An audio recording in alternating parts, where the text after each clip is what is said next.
sebenarnya mendekati yang 25 tahun itu kami wis pupus Mbak. Setelah kami adopsi anak itu kami berkeyakinan kayaknya sudah nggak bakal dikasih lagi. Nah pas dikasih itu niat untuk punya anak sendiri sebenarnya sudah tipis. Nah ketika dikasih istri ngedong dengan usia itu karena apa saya mampu temennya gitu sudah malah punya cucu. Anak saya mau nikah dan akhirnya pernikahan anak kami pun ditunda.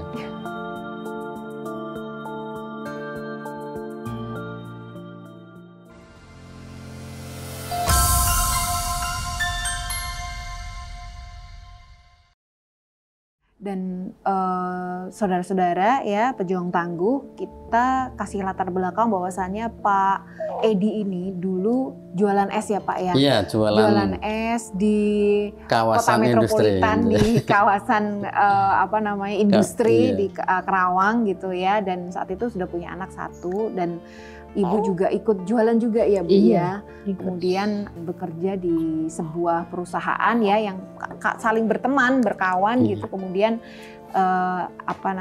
istilahnya naik lah gitu. Naik, tidak jualan es lagi ya Pak ya. Tapi tetap jualan es juga ya Pak waktu itu setelah bekerja di perusahaan limbah itu ya. Masih.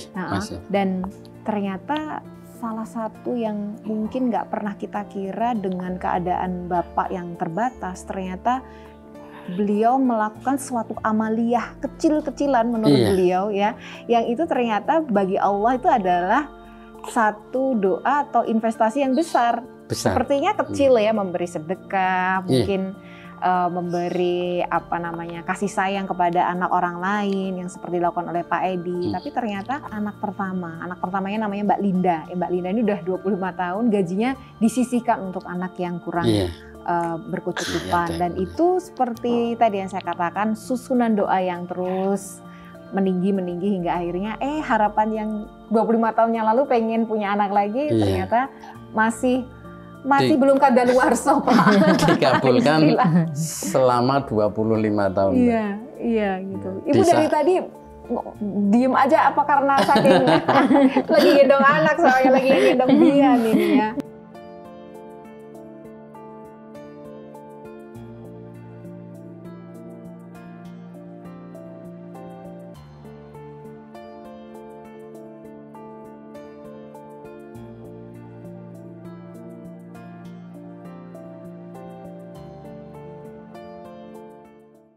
Selain tadi ada satu amaliyah lain di mendekati ketika kemudian ibu hamil gitu ya.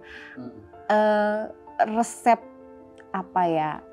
resep sesuatu yang non teknis ya yang Bapak Ibu lakukan selain tadi mungkin bersedekah, membantu anak tetangga, kemudian panti asuhan dan sebagainya. Ada nggak sesuatu yang mungkin Bapak mengira kayaknya itu deh yang bikin kemudian jadi berhasil Allah mengirimkan suratnya hari ini gitu?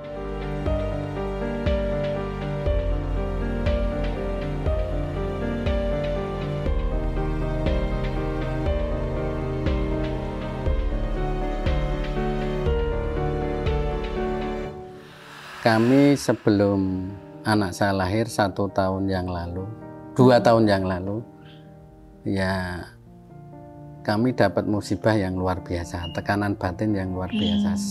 Saya sendiri dalam kondisi sakit yang berkepanjangan hampir 3 tahun, Mbak. Bapak saya itu asam lambung, jadi keluar masuk rumah sakit. Di tahun ketiga bapak saya itu kanker paru-paru. Sampai bapak saya itu nggak ada ya, termasuk kami berdua yang merawat. Bahkan menjelang sudah parah itu bapak tak bawa ke sini, kami rawat berdua dengan istri. Bapak saya. Ibu sudah tidak? Ibu masih ada? Masih. Tapi sebagai anak, bapak dan ibulah yang kemudian jadi tulang punggung untuk merawat dan mengobati segala macam keperluan sakitnya bapak. Saya rasa ini sebuah Pak, kisah yang, karena begini, ini kan cerita tentang orang yang ingin punya anak ya, dan mungkin Allah akan menguji dulu kamu bagaimana kalau ingin punya anak, perilaku atau sikap kamu terhadap orang tua yang mungkin sudah sakit-sakitan. Nah di situ mungkin ya Pak, apakah akan sejalan? Apakah kamu juga bisa mencintai orang tuamu yang dulu waktu kecil juga mencintai kamu sebagaimana nanti anak kamu nanti juga akan mencintai kita gitu. Seperti itu kira-kira Bapak? Iya, dan itu sangat saya yakini 1000% Mbak. Jadi ketika kita berharap ridhonya Allah ini kan melalui ridho orang tua. Sampai Bapak itu meninggal ya cuma satu kata yang saya ucapkan, Pak maafkan saya atas kesalahan saya.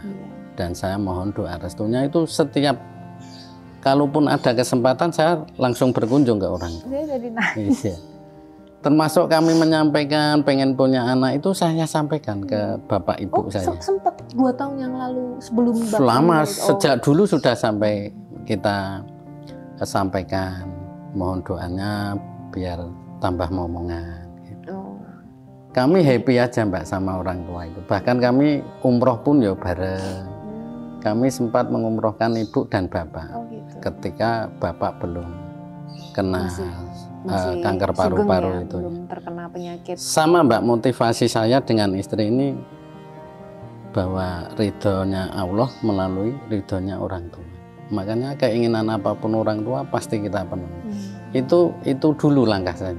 Bahkan mungkin saya sendiri kalau saya punya keinginan, sebelum keinginan orang tua itu tercapai, saya tidak akan memenuhi keinginan saya pribadi.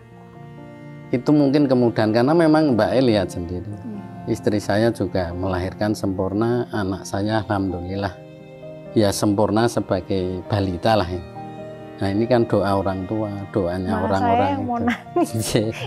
Kita dilahirkan di dunia ini ya diperantarai oleh orang tua kita dan sepanjang yang kita tahu orang tua kita pasti orang yang paling tulus mencintai kita dan apapun keadaan orang tua kita ketika dia sudah usia lanjut gitu, itu ya barokahnya di situ ketika kita hadir sebagai anak berapapun usia kita ya dan tidak putus itu yang namanya ridho itu tadi karena kalau ridho Allah orang tua itu macet ya cuma gantung di langit gitu ya kira-kira ya Pak ya dan itu yang dirasakan oleh Pak Edi dan Bu Kustina ketika merawat di hari-hari akhir ayahandanya dan sepertinya itu yang kemudian mempermudah dan menjadi lantaran akhirnya lahir Mas Bian ini. Kira-kira seperti itu.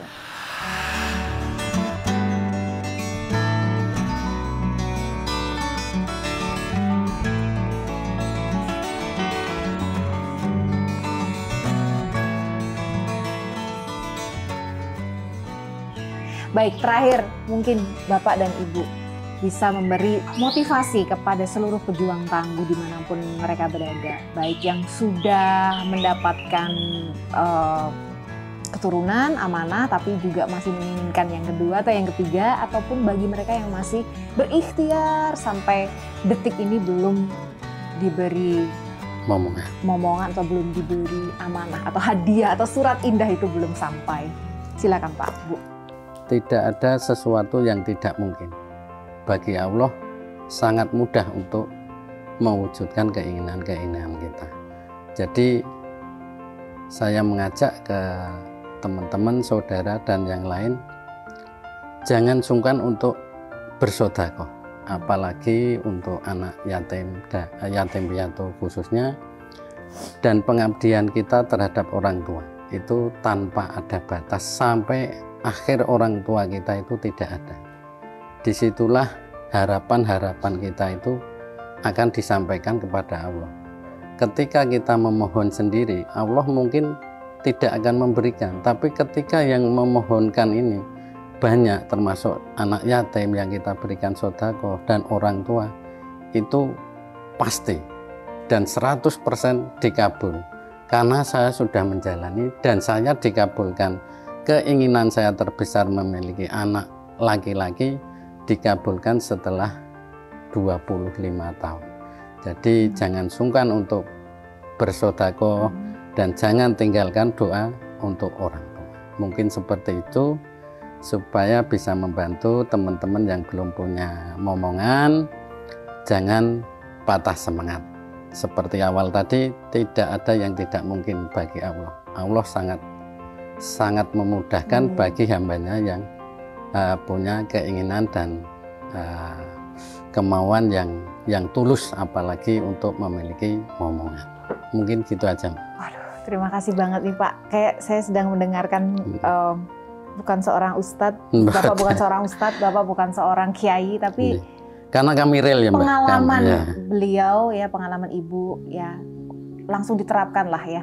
Apa yang disampaikan dalam Quran, dalam sunnah Nabi itu semua diterapkan dalam kehidupan beliau, dan itulah yang memperlancar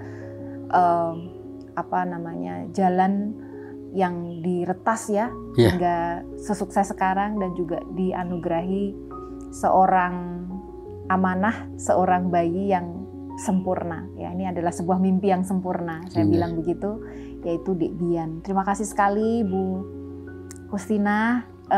Nanti kalau adik ulang tahun kita diundang Bu. Dan Bapak juga terima kasih. Sukses juga untuk menggemukkan kambingnya Pak ya. Pasti langsung diakikohin nih kemarin ya Pak. Gitu 2 minggu langsung diakikohin, dan mudah-mudahan ini jadi jalan silaturahim juga buat para pejuang tangguh semua yang ada di sana. Meskipun jauh tapi kita jadi dekat, dan kita merasa tidak sendiri dalam memperjuangkan ikhtiar kita. Masih ada banyak di sini yang akhirnya juga berhasil gitu kira-kira. Dan saya Hanum Salsabila, terima kasih sekali atas perhatian, dan kita akan berjumpa lagi tentu saja di Hanum Cinta dan Cerita untuk seluruh pejuang tangguh. Wassalamualaikum warahmatullahi wabarakatuh.